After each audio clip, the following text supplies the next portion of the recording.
As the finishing touches are being added to these tents and marquees, it's hard to fathom the scale of the Borders Book Festival. Last year, they welcomed 40,000 people to the region, and this year it's set to be even bigger. Its economic impact over 4 days is about £3.5 million, so it's very significant. And that's important, of course. Between Peebles and Kelso, you can't find anywhere to stay. All the restaurants and the pubs who do food are all buzzing and busy, and that's great. But that's not why we do it. We don't do it for that reason. We do it because the Borders is not peripheral. For 4 days, we're not on the edge of anything. This is the place to be in Scotland and Northern England. And I think that's important for our whole community's self-esteem. Local businesses are delighted to welcome in all these book lovers. The street's definitely more bustling and we get a lot more customers in. There's always events going on, and just the book festival is nice and busy. It's generally on Sunday or Monday the same people who have been staying with us since 2011, when the book festival started, are still staying with us. They book their accommodation when they depart, and that's it, booked for next year. Well, I think we're really lucky that we've got it in Melrose. The book festival is the Border Book Festival after all. Eternally grateful that it's in Melrose.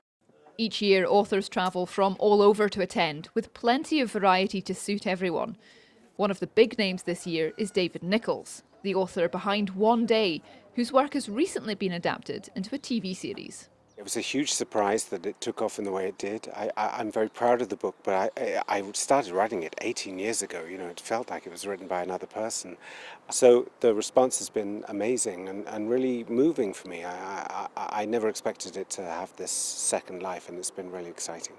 And why come all the way up to the south of Scotland? You've travelled quite a distance. Oh, I love meeting writers. I love book festivals. I love getting a chance to talk about the book and hear responses. And also, I guess, in particular with this book, it's very much about the city and the countryside. It's very much a country-set novel, and so it's great to see different parts of the country, and it's a beautiful, beautiful place to be.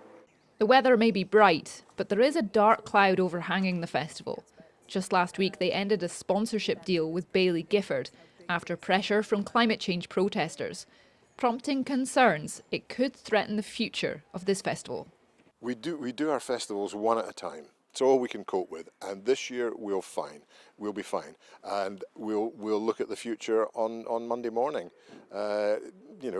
Through a glass darkly, no doubt, but nevertheless, it's far too early to say what will happen. But if people come, and as I say, we've built it, and it's a success, it'll go on. We did approach Baillie Gifford for a response. So Alistair is optimistic that this is simply a new chapter in the long-running saga of the Borders Book Festival that will continue for many years to come. Isla Todd, ITV News, Melrose.